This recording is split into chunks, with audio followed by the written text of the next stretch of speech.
El FBI custodia 10.000 horas de grabaciones, registros de torres de telefonía y datos de matrículas de la noche en que Nancy Guthrie desapareció.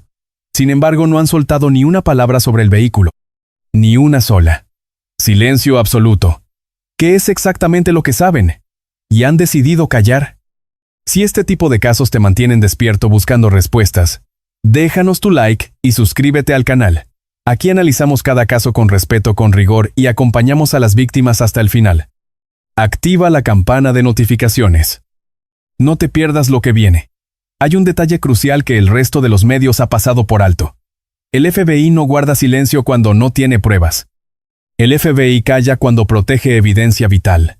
Un vehículo apareció en una cámara de seguridad a 4 kilómetros del hogar de Nancy Guthrie a las 2:36 de la madrugada. Su marcapasos perdió la conexión a las 2:28. El trayecto entre ambos puntos toma exactamente 6 minutos. El sheriff confirmó la coincidencia. El FBI hizo lo mismo. Y tras eso, el vacío. Un silencio sepulcral deliberado propio de una estrategia judicial que rodea 10.000 horas de video donde ese coche aparece una y otra vez. Una placa que apunta a un nombre. Y registros telefónicos que delatan qué dispositivos cruzaron ese pasillo en medio de la oscuridad. 2 hombres están en el centro de ese recorrido. Uno dejó a Nancy Guthrie en su puerta apenas 4 horas antes de su desaparición, y no ha pronunciado palabra desde entonces. El otro encaja tan perfectamente con la descripción física del sospechoso en el porche que los investigadores jamás lo han descartado oficialmente. No hay confusión en el FBI respecto a ese auto. Están armando el caso a su alrededor. El silencio que escuchas ahora mismo no es el de una investigación estancada. Es el sonido de una fiscalía que está a punto de golpear. Existe una categoría específica de prueba que los investigadores llaman artefacto conductual. No es como el ADN. Se diferencia de las grabaciones o registros digitales porque no requiere laboratorios ni citaciones judiciales para ser interpretado. Está ahí a la vista de todos. Es el patrón de lo que alguien hace el coche que conduce las rutas, que elige las horas en las que se mueve. Estos artefactos acumulados a través de distintas fechas y observaciones dibujan un retrato psicológico difícil de ignorar. Un retrato casi imposible de refutar en un tribunal porque no se basa en un instante aislado. Se construye a partir de un historial, de un registro documentado de decisiones que por sí solas no significan nada. Pero juntas, lo explican todo. El coche captado en la cámara de seguridad a las 2:36 de la madrugada es un artefacto conductual. No por lo que es, sino por dónde estaba. Por el momento exacto. Por la ruta que seguía. Y por quién dentro de la red de personas vinculadas al caso conduce un vehículo idéntico por ese pasillo específico a esa hora precisa. Un exdetective de la policía de Nueva York analizó las cintas. Fue claro, se trataba de un Kia Soul. Un crossover compacto ordinario gris. De esos que se olvidan al instante. Es el tipo de auto que no se elige por su espacio, sino por su capacidad de ser invisible. El coche que un vecino insomne mira desde su ventana a las 2:30 de la mañana, y ni siquiera registra. No hay nada en él que exija atención. Esa invisibilidad no fue un accidente. Fue una elección de diseño. Y las decisiones revelan al autor. Hablaremos del coche, de su ruta y de los 2 hombres cuyas historias y ubicaciones los ponen en la mira. Sus registros geográficos y conductuales los sitúan dentro del marco de la investigación. No por acusaciones vacías, sino por el peso acumulado de hechos que ya son públicos. Tommaso Dominic Evans, el hombre que dejó a Nancy Guthrie en su casa 4 horas antes de que se esfumara. El otro que coincide casi milimétricamente con el retrato del FBI. Ambos unidos por 19 años de amistad iniciada por un anuncio en Craigslist en 2007. Ambos vinculados al mismo corredor de vehículos. Ambos callados durante esta fase de la investigación. Un comportamiento que los analistas consideran inconsistente con la inocencia y propio de quien sigue consejos legales. El coche es el punto de partida. Los 2 nombres son el destino final. Empecemos con las matemáticas. Son los números los que hacen que esta evidencia sea imposible de ignorar. La aplicación del marcapasos de Nancy Guthrie se desconectó de su teléfono a las 2:28 de la mañana. Ese es el marcador forense clave. O el teléfono se alejó del rango de conexión o el dispositivo fue desactivado manualmente. Quizás ella fue sacada físicamente más allá del umbral de señal de su propia red doméstica. En cualquier escenario la conclusión es la misma, ella estaba siendo trasladada. A las 2:28 Nancy Guthrie estaba en movimiento. El coche apareció en la cámara de Camino Royal a las 2:36. Esta calle está a 4 kilómetros de la residencia de Nancy en Catalina Foothills.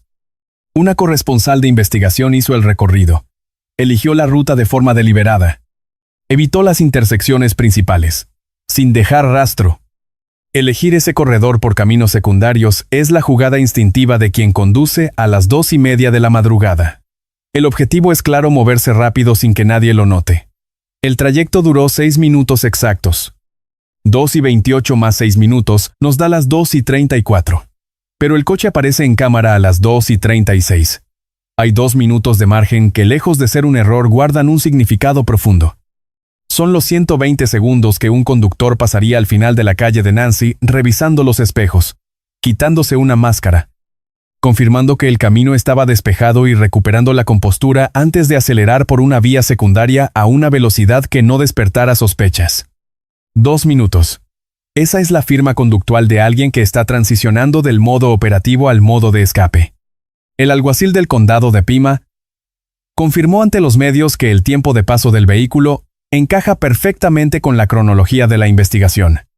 Esa confirmación no es una conjetura al aire. Es la postura oficial de la agencia que lleva las riendas de este caso. Pasemos ahora a la identificación del vehículo. El detective retirado que analizó las grabaciones lo hizo con ojo clínico. Identificó el coche como un Kia Soul, un crossover compacto. No es una furgoneta ni un todoterreno con espacio de carga visible. Es un vehículo de pasajeros convencional donde el área de carga trasera se expande simplemente abatiendo los asientos de atrás. Un espacio suficiente para mover a una persona con movilidad limitada siempre y cuando no se pretenda transportarla de forma vertical. Una antigua agente del FBI y analista forense determinó que el contenido de la mochila del sospechoso era un kit de transporte, bridas de plástico, cinta adhesiva, elementos para el control físico y la contención. No eran herramientas para un robo o un asalto, sino herramientas de traslado. Un Kia Soul con los asientos plegados y un kit de transporte en la mochila de un sujeto que, según las medidas del FBI, mide entre 1,75 m y 1,78 m. Esa combinación de factores describe una operación meticulosa, no un arrebato criminal espontáneo. La ruta que tomó el vehículo contiene su propia inteligencia táctica. Camino Royal desemboca en East River Road, una arteria secundaria que atraviesa el borde norte de Tucson de este a oeste. Desde allí se abren 3 frentes inmediatos. Al sur por Oracle Road hacia el centro y la Interestatal 19 rumbo a la frontera con México, a 60 millas de Río Rico.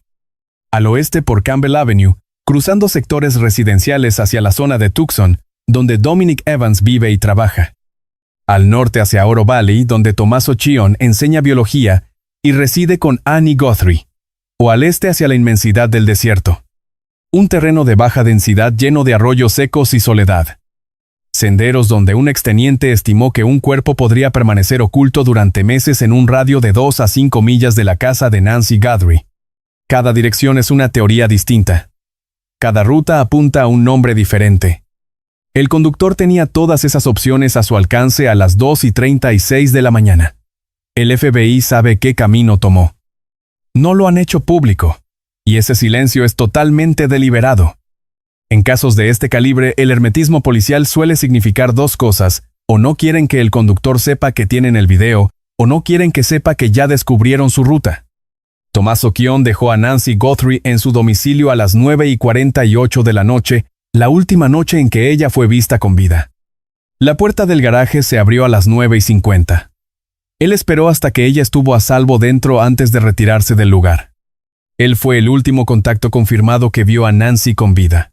La cámara del timbre fue manipulada a la 1:47 de la madrugada. Existe un vacío de 3 horas y 57 minutos entre la partida de Chion y esa figura anónima aproximándose a la entrada en la oscuridad. Esa brecha temporal es la ventana operativa que los investigadores han escudriñado desde el comienzo. El alguacil Chris Nanos afirmó públicamente que los familiares de Guthrie y sus cónyuges, incluyendo a Chion, habían sido descartados. La declaración es oficial. Pero estar limpio en un comunicado de prensa y estarlo en una investigación federal no son sinónimos.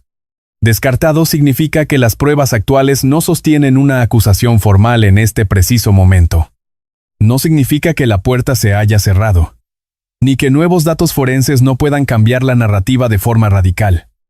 El FBI regresó a registrar la casa de Annie y Cheon en 5 ocasiones distintas. 5 veces. Los agentes federales no vuelven tanto a una casa por cortesía. Cada visita responde a un objetivo de búsqueda de evidencia muy específico.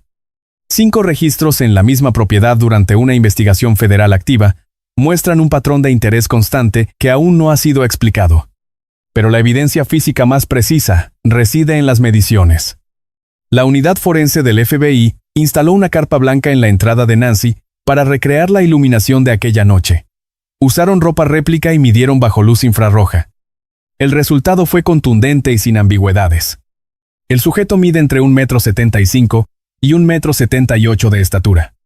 Periodistas de investigación que analizaron fotos de Cheon junto a personas de altura conocida lo ubican consistentemente cerca del 1,83 m, 6 pies.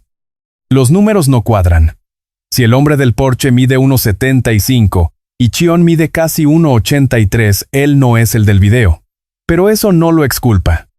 Es solo una medición. Y en este terreno las medidas suelen llevarnos a la siguiente pregunta en lugar de darnos la última respuesta. Lo que está documentado es lo siguiente.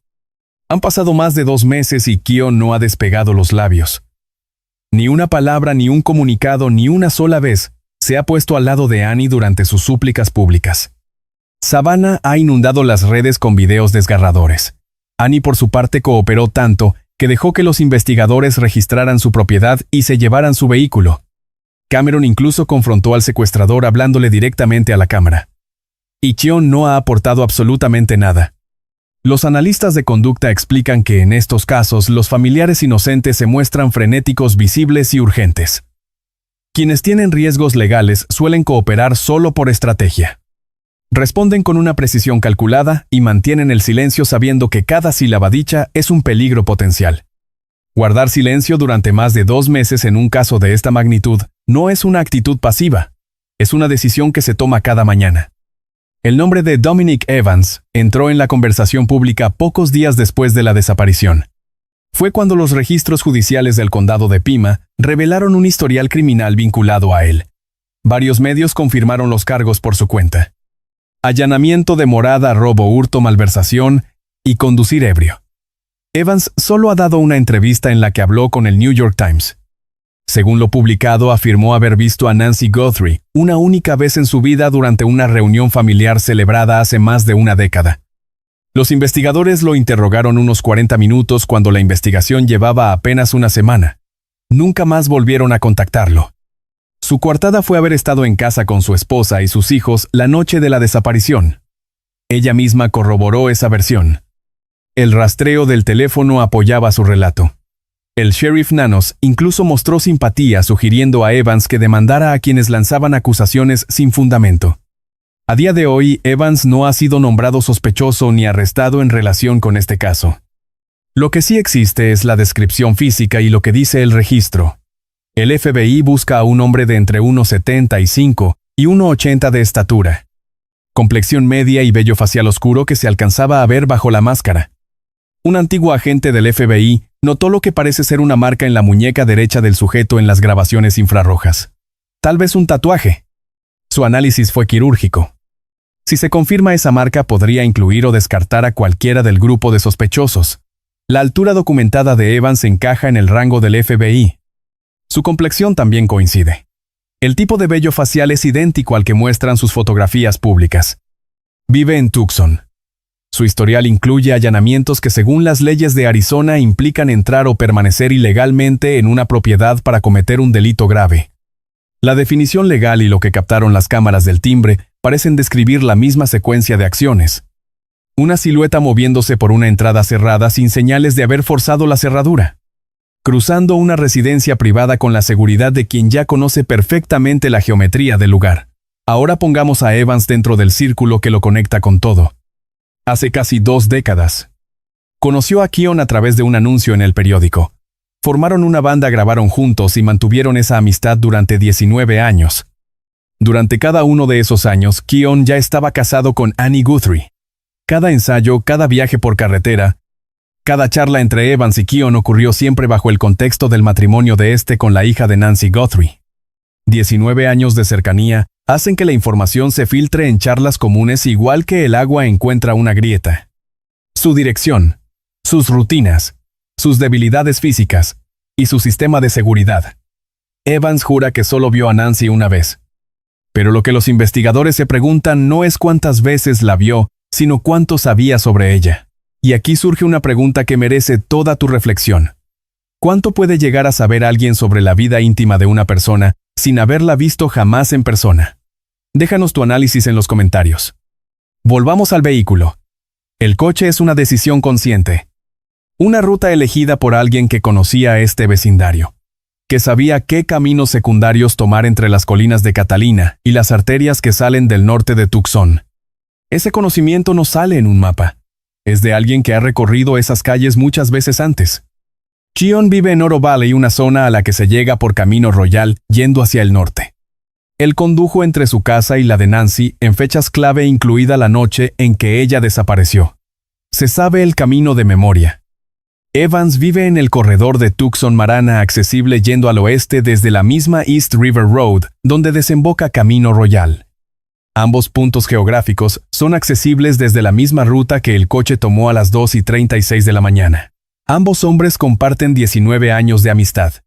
Ambos están conectados con el último lugar donde estuvo Nancy Guthrie. El ADN estrecha el cerco todavía más. Hay dos perfiles, uno del guante hallado a 3 kilómetros de la casa que al ser cotejado con el Sistema Nacional no dio resultados. El otro viene de material biológico hallado dentro de la casa. Un perfil mixto, que aún se está procesando en Florida. Dos personas. Dos individuos cuyo material genético está presente en la misma escena del crimen. Se está aplicando genealogía genética forense al perfil del guante para armar el árbol familiar. Un solo pariente en una base de datos comercial bastaría. La probabilidad de que estos dos sujetos hayan logrado mantener a toda su familia extendida fuera de las plataformas de genealogía es casi nula. Arizona obliga por ley a tomar muestras de ADN tras cualquier condena por delitos graves específicos. El robo con allanamiento de morada está en esa lista. Si la condena registrada de Evans generó en su momento una muestra para la base de datos de Arizona, ese perfil genético ya ha sido cotejado con el guante hallado. Si no hubo coincidencia, los investigadores tienen la certeza de que Evans no dejó esa prenda allí. El segundo perfil del interior, una vez aislado de la mezcla, se procesará independientemente de si hay historial de arrestos previos o no. Es un proceso que avanza en absoluto silencio. Puede arrojar un nombre sin previo aviso. Y cuando ocurra el vacío que separa a ese coche detectado a las 2:36 de la madrugada, y el nombre que figura en el registro del vehículo se colapsará en un solo instante. El coche apareció exactamente a las 2:36 de la mañana. El marcapasos se detuvo a las 2:28. El trayecto dura 6 minutos. El sheriff confirmó que los tiempos encajan a la perfección. No son teorías. Son hechos documentados, verificados y confirmados oficialmente, que constituyen los cimientos geométricos de toda esta investigación. Hay dos nombres que orbitan alrededor de esos hechos. Un hombre. El último que vio a Nancy con vida y que ha mantenido más de 2 meses de un silencio inquebrantable, mientras la familia política con la que se casó se desmorona frente a las cámaras. Y otro hombre cuyas medidas físicas encajan en el rango establecido por el FBI y cuyo historial criminal incluye entradas no autorizadas en estructuras ajenas. Alguien que pasó 19 años absorbiendo detalles cotidianos sobre la vida de una mujer específica por la simple cercanía de una larga amistad. El coche conecta ambos nombres con la misma ruta y el mismo corredor vial. La misma geografía de un camino secundario que alguien eligió deliberadamente a las 2:30 de la madrugada porque ya sabía exactamente a dónde conducía. Esa elección no fue al azar. Ese conocimiento no fue un accidente. Y la investigación que ha estado avanzando de forma callada y metódica, sin ruedas de prensa ni anuncios dramáticos, ha estado rastreando ese conocimiento hasta su origen desde la mañana siguiente a la desaparición. Las bases de datos genealógicas están trabajando. Ya se han obtenido los registros de las torres de telefonía celular. La identificación del vehículo se está cruzando con los registros de propiedad lectores de matrículas y las 10.000 horas de grabaciones que el FBI procesa fotograma a fotograma desde la primera semana. El $1.000.000 de recompensa está ahí sobre la mesa frente a cada persona involucrada en esta operación, que ahora mismo calcula si su silencio vale más que esa cifra. Ese cálculo siempre acaba resolviéndose. El silencio nunca es permanente. La lealtad no es eterna. Pero la evidencia forense sí lo es. El coche de las 2:36 de la madrugada quedó grabado por la cámara. El ADN del guante está en un laboratorio. Los registros telefónicos están en un archivo de evidencia federal. Y el nombre al final del árbol genealógico aguarda ser descubierto, cooperen o no quienes lo pusieron ahí. Nancy Guthrie tiene 84 años. Lleva un marcapasos. Lleva más de 2 meses ausente de la casa en la que vivió durante 5 décadas. Fue un objetivo marcado, alguien a quien estudiaron, y cuyo rapto planificaron meticulosamente, moviéndola a través de una puerta cerrada en 41 minutos en absoluta oscuridad, por al menos 2 individuos que dejaron su rastro genético en su hogar y en la carretera. Se alejaron de allí conduciendo. Se la llevaron a alguna parte. La evidencia sabe a dónde. La investigación está cerrando la brecha entre las grabaciones y el nombre que figura en el registro. Y cuando esa distancia se acorte, cuando el coche, el ADN, los registros telefónicos y el árbol genealógico apunten simultáneamente al mismo nombre, el silencio que ha durado más de 2 meses llegará a su fin. No porque alguien decidiera hablar, sino porque la evidencia hizo que el habla fuera irrelevante. Ella merece ser encontrada. Este caso no ha terminado. Si llegaste hasta aquí es porque entiendes lo que está en juego. Déjanos un like, suscríbete al canal y activa la campana de notificaciones.